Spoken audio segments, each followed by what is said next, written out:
What if Marvel's Infinity Stones existed in the DC universe? And if they did, where would they be found? Where would the stones reside? And who particularly would utilize their power? Thanks to a comment from the only Uncle Ben on my most previous video, this gave me some inspiration to do this video. And I thought it would be a really great idea with a lot of different type of story potential that could go into this. I created my own little lore on how the Infinity Stones would exist in the DC world. Then I go through every single stone, the location they're in, the people or the being who uses the stone, and then at the end, what the DC's Infinity Gauntlet would look like. So, just before we get into the video, I do have a Discord. If people are interested, link will be in the description below. And also, make sure to like this video if you enjoy it. So here is the little lore I created for the Infinity Stones existing in the DC universe. They would be created and discovered after the death of Olgrin, the first and greatest old god to live. After falling into madness and murdering his own daughter,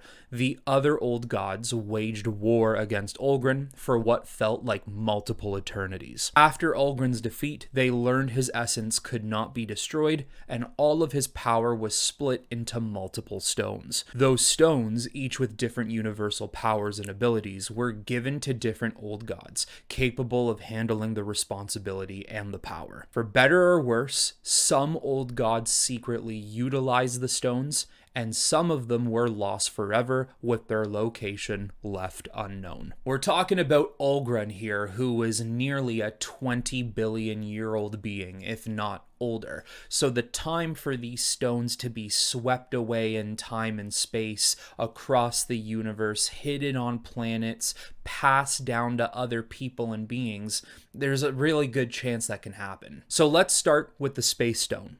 I have its location at New Genesis, and its wielder, user, or protector is Highfather. After billions of years of residing on New Genesis, Highfather would discover the Space Stone within the planet. Eventually utilizing its power, space travel has become much easier, and even for new gods, they need easier transportation from time to time as well. This is where they would create boom tube technology. The Space Stone gave Highfather and New Genesis the materials to create this type of technology that we know oh so well in DC's history. However, to avoid war with other gods and to keep their world, New Genesis, the haven that it is, they use the Space Stone to manipulate space around them, with the only entry to the planet being from personalized boom tubes. Unless Highfather or one of the other higher up new gods on the planet were to open up a portal for someone else to come through,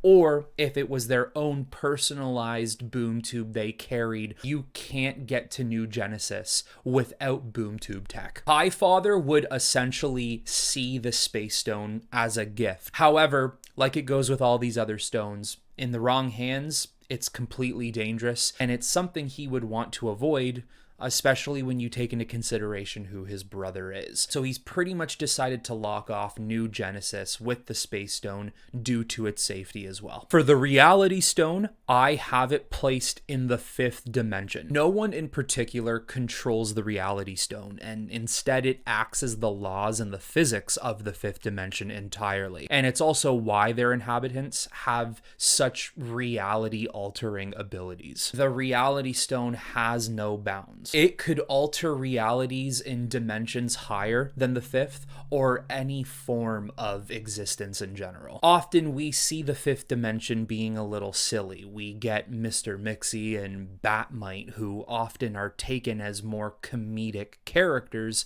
They're these gnome imp creatures. How seriously can you take them? What they're really doing is they're shielding the rest of the universe and existence away from how dangerous the Reality Stone could be in the wrong hands, and probably one of the most dangerous stones of all of them. So they simply dress their world and themselves to be taken a little more comedic because they don't want outside forces knowing what they're holding in the 5th dimension. And also in this newer kind of lore I've built here, if you were to remove the Reality Stone from the 5th dimension, it would effectively crumble everything around them. It's the support structure, it's the pillar of their entire existence. For the Power Stone, which I think is one of the more obvious ones, it resides on Apocalypse and is owned or used by Darkseid. However, formally, Yuga Khan,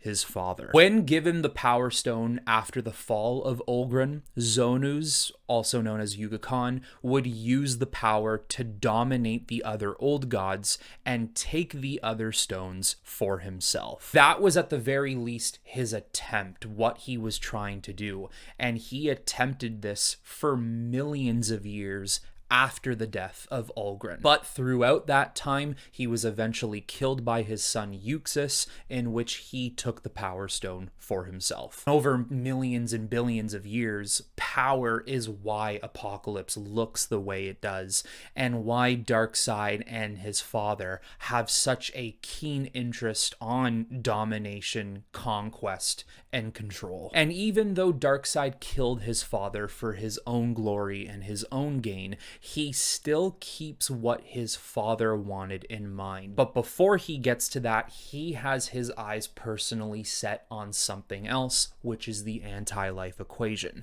And what Darkseid would hope is that one day he could find all of these Infinity Stones, bring them all together, which would then make his conquest for anti-life even easier than it could potentially be. Darkseid is not fickle with the Power Stone. He's not arrogant. He doesn't flaunt it in people's faces. Often, he doesn't even really use it because of how powerful he already is without it. However, owning one of these stones is something that gives him power no other new god has out there. So you can't really complain. And again, if he can get all of them, who's gonna stop him? Just a little side detail here. I do think it would actually be kind of neat seeing Darkseid use his Omega Beams, but they come out purple instead. Halfway through now, we get to the Mind Stone, and the location I have is Mars, utilized by the Martians. The Mind Stone would generally not be known for most of the Martian civilization.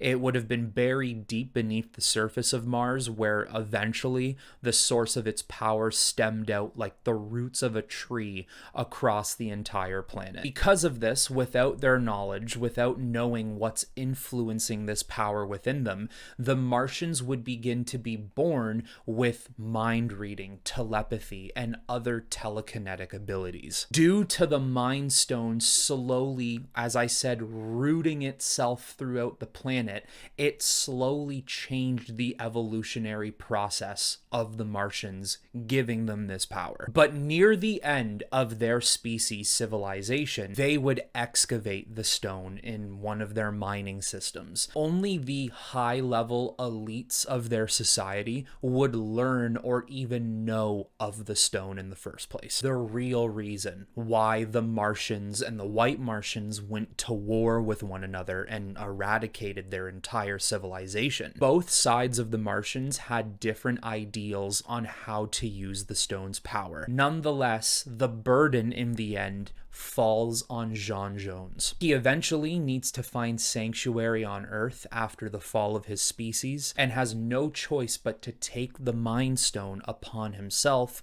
in which he has morphed it with his shape-shifting abilities within his own mind. So Martian Manhunter, at the end of this, would be the one who now, I guess you could say, owns the Mind Stone. I think you could see a Martian Manhunter who would try to refrain from getting involved in too many things, throwing him into situations where the Mind Stone could be retrieved by somebody else, and somebody dangerous is definitely a problem. Of course, as all things go in the comic book world, eventually things like this have to be unraveled, and Martian Manhunter would find himself in a position down the line where he can't hide anymore, and he also can't hide the stone. Then for the Time Stone, the location I have is technically the Tower of Fate. I think it's a movable stone, though. It's gone from place to place, and its owners are the Lords of Order and Dr. Fate. Born during the creation of the universe, the Source Wall gifted these beings the Time Stone,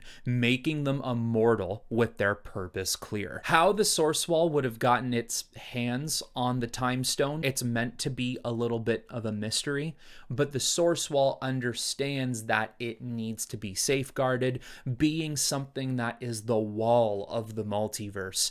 Time is one thing that really can't be tampered with. Time must flow along as intended. As millions of years would go by, magic would prop up in different corners of the universe, especially on Earth, and you would have so many magical people who are capable of dabbling in spells and powers that deal with time and the imbalance of order and fate. To control that massive weave of magic that's entered the universe over time, to ensure fate is unbroken, and to keep the stone from their enemies or even their allies alike. Nabu and the Lords of Order entrust the stone to Dr. Fate so that its use is minimal, if none at all. Only fate may determine its use. This situation here is very similar to Marvel in the sense where Doctor Strange holds the Time Stone. I think it makes most sense for Dr. Fate to do so as well. Many of these stones are super dangerous on their own. Time is only stable because we can't control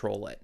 Imagine if somebody could utilize time in ways they want to. Time is one of the most fickle universal properties out there in ways we don't even understand it. So imagine if someone like Darkseid got his hands on it, or anybody else, Mongol, Despero, Brainiac. He's got to keep it out of the wrong hands. As for all these stones, but time is definitely one of the scarier ones. Then for the last of the stones, its location I have anywhere because it's always on the move. It does not have necessarily one place it stays, and its owners or protectors is Astar / the Spectre. The Soul Stone has been passed down to so many beings. The lineage of its control has been lost in time. Anyone in this vast universe who believes that a Soul Stone is somewhere hiding out there in the universe, it's believed by those people and or beings that the protectors of the stone is actually the quintessence, but the herald of the stone, the soul guardian, the possessor of it, is in fact the Spectre. This stone is also something he can use in his catalog of abilities as well. Analyzation of one soul and the Spectre's collection of soulful judgment, if you will, works in tandem. Just like in Marvel, the Soul Stone here holds so many souls and power from an unknown number of multiverses. But the stone constantly flickers, a little bit different from the other stones. They light up when being used. This stone lights up on its own without dispersing any type of energy. The reason it flashes and it feels so alive. Olgren's daughter, Ajna, who he killed in his madness, rages to be set free from her father's soul prison. I think there's a really interesting thing here. Do you let her out? Do you keep her in? Is she good? Is she bad? Is she like her father? Is she completely different? But in some ways, it also shows that even though Olgren killed his daughter in madness, the reason she's even in here in the first place is because he has a deep love for her and a remorse for killing her. Those are the 6 stones, the locations, and the users for each stone. Now, what would the Infinity Gauntlet in the DC universe look like? Would it be a metal gauntlet with slots to hold the gems? I went a little bit different here, and I actually made it the crown of Olgren, since it all stems back to him. The crown, or the battle mask of Olgren, would be reforged with formed slots for each stone. Like the Infinity Gauntlet, of course, it could use all powers at once. However, only new gods and old gods can utilize the crown or mask without being influenced by Olgren because of how much power they hold over their mind and body. Lesser beings, when or even if they could wield the crown of Olgren with all the stones attached to it, they would be bound forever by Olgren's influence